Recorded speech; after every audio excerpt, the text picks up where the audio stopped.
Con The Boat Show siamo a Padenghe sul Garda e vi portiamo a visitare uno studio di progettazione molto importante in Italia. È difficile che un velista non abbia mai navigato su una barca uscita da questo studio o perlomeno dove questo studio ha collaborato alla costruzione. È Felci Yacht Design, fondato nel 2001 da Umberto Felci, Lorenzo Giovannozzi ed Elda Cortinovis. Un'attività poliedrica che comprende il disegno di prototipi per partecipare alle regate e la collaborazione con grandi cantieri come Del Pardo e Dufour. La gamma Dufour è praticamente tutta disegnata dallo studio Felci. E poi ancora Ice Yacht con le barche più recenti e importanti, il 60 e il 70 piedi.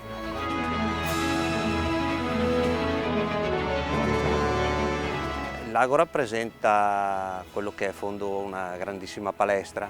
Ho cominciato sul lago a navigare, ho cominciato ad andare a vela quando ero molto giovane, prima in 420 con mio fratello e quindi molti sono i ricordi. Ho deciso appunto di cominciare la mia attività sul lago proprio perché comunque c'era un discreto indotto legato a cantieristica e mi piaceva essere in stretto contatto con i primi cantieri che hanno realizzato i primi miei progetti. Quindi il fatto di poter collaborare direttamente, andarmi a seguire le costruzioni, era una cosa molto importante, quindi il lago era molto sinergico.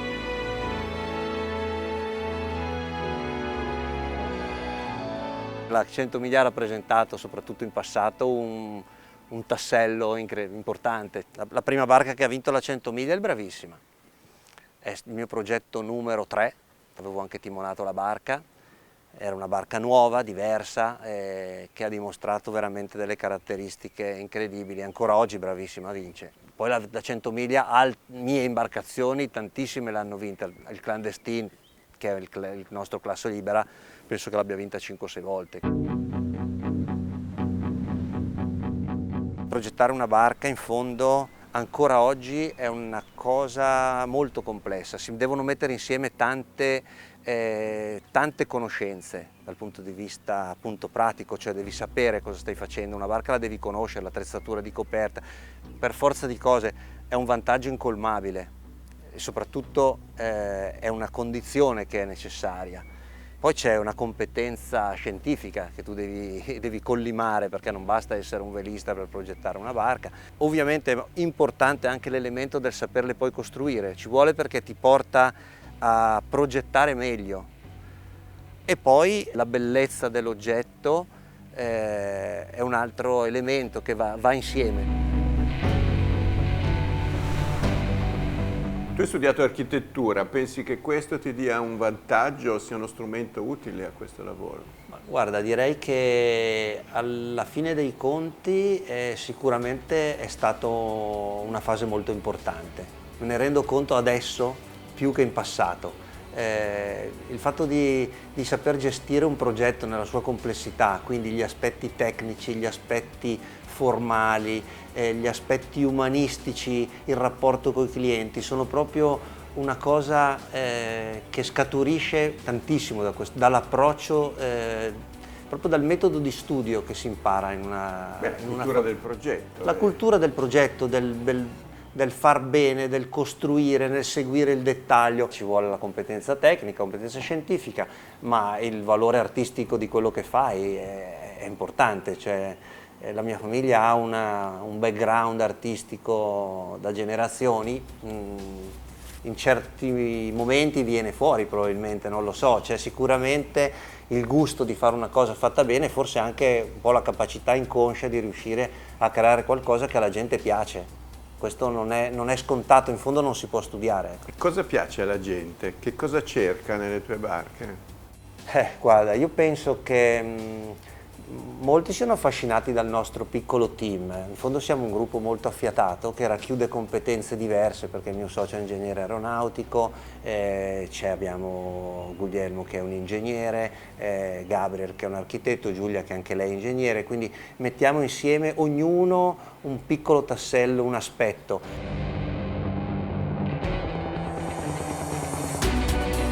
ingegnere aeronautico e un architetto sembra un matrimonio perfetto per disegnare barche.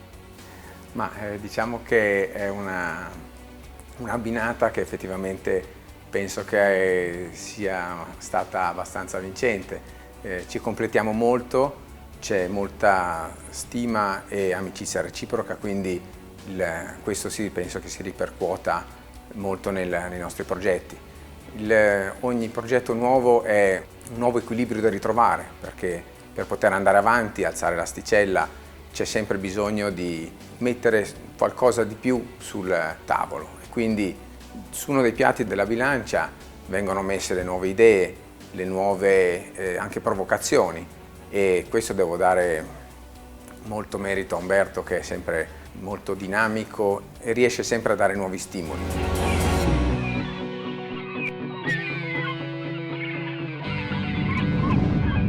Cioè, io ho l'impressione che nella nautica però i cantieri spesso ricerchino dei designer che non conoscono il prodotto, nella speranza che questi portino nuove idee.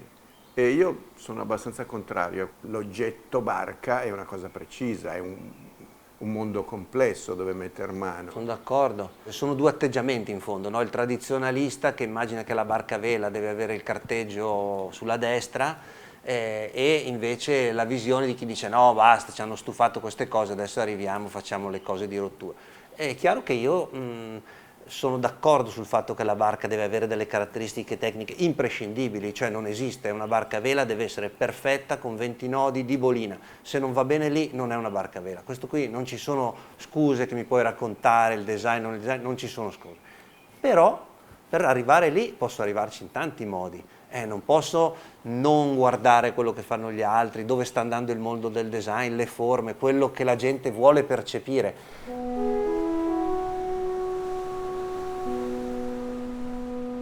Nella nostra stanza virtuale si riesce proprio a lavorare come fanno i car designer, a livello proprio di dettaglio formale. Una volta non si faceva questa cosa qui.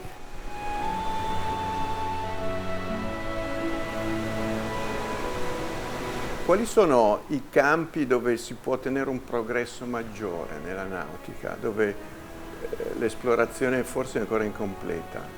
Ma diciamo che la nostra fortuna è di fare un progetto a 360 gradi e quindi sono diversi i settori, i campi che ci vedono impegnati. Sicuramente i nuovi strumenti che abbiamo a disposizione ci permettono di analizzare e approfondire forme e idee che fino a qualche anno fa potevano solo rimanere delle ipotesi. Quindi diciamo che le idee arrivano sempre dalle persone, ma gli strumenti nuovi permettono di avere quella confidenza per far sì che si possa andare in certe direzioni dove qualche tempo fa non ci si poteva spingere. Senti Umberto, ma svelaci il segreto, qual è la tua barca ideale, quella che costruiresti per te? Allora, prima cosa deve essere una barca a vela, perché in questo momento in particolare il fatto che la barca a vela sia il vero mezzo ibrido che abbiamo a disposizione mi porta sicuramente in questa direzione.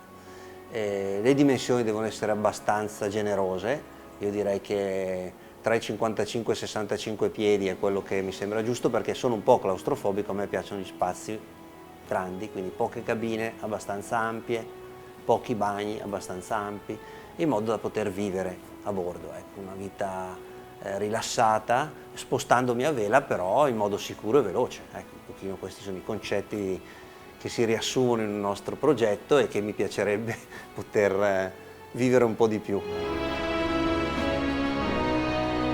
Secondo me la barca a vela è la sintesi del concetto di equilibrio, l'equilibrio tra prestazioni e sicurezza, tra estetica e abitabilità, tra leggerezza e robustezza.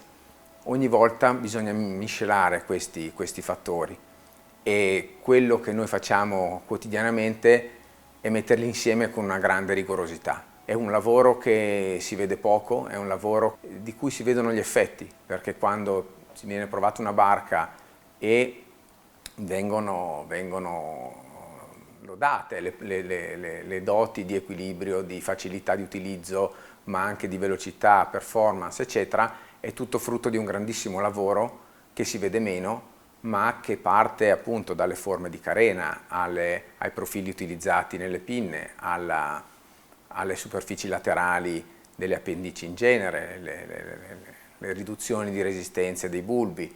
E tutto questo è tra virgolette, è un lavoro sporco che nessuno vede, ma che fa poi la differenza dell'oggetto barca a vela. La vera prestazione non è la punta di velocità, ma è la confidenza che si deve avere nel proprio mezzo di poter anche cavarsela in situazioni complesse. Questa è una grandissima peculiarità che viene ricercata costantemente nel nostro lavoro. In questi anni abbiamo lavorato con tanti brand, tanti cantieri importanti. Abbiamo cominciato con il cantiere del Pardo moltissimi anni fa, abbiamo realizzato il primo Grand Soleil 70 Custom e poi una serie di barche per questo cantiere. Poi abbiamo lavorato per la Dufour, abbiamo cominciato nel 2002 a fare barche per Dufour creando le gamme Performance e le gamme Grand Large. Abbiamo cominciato col famoso Dufour 40 nel 2002 e stiamo ancora collaborando con loro. Per Dufour abbiamo dovuto cercare di collaborare alla creazione di un brand così importante, cioè alla fine il nostro progetto è ovvio che ha una ricaduta importante su quello che è poi il cantiere, quindi per esempio l'idea di introdurre un family feeling molto forte tra un modello e l'altro era stata una cosa che nel 2002-2003 era parecchio innovativa e a noi era sembrata una cosa molto naturale e è una cosa che hanno cominciato a fare anche tutti gli altri parecchi anni dopo. Anche con altri cantieri importanti come ad esempio Ice Yacht abbiamo portato avanti il nostro tipo di approccio al progetto. Per Ice, con cui collaboriamo fin dagli inizi, abbiamo sviluppato molti modelli di successo. Parliamo di un 52, di un 60 che sono stati costruiti in svariati esemplari per arrivare poi fino all'ammiraglia che è il 70 piedi. Tutte queste imbarcazioni hanno una linea trasversale che le rende riconoscibili. Ecco, questo è frutto di un lavoro voluto che cerca di dare proprio una continuità a un lavoro legato a un brand. È un approccio diverso rispetto a quello che abbiamo tenuto con altri cantieri per i quali abbiamo realizzato dei progetti unici come per esempio il 65 per Persico Marine o i progetti fatti per Adria Sail, che sono imbarcazioni completamente custom, tagliate sul cliente e cucite quindi su misura.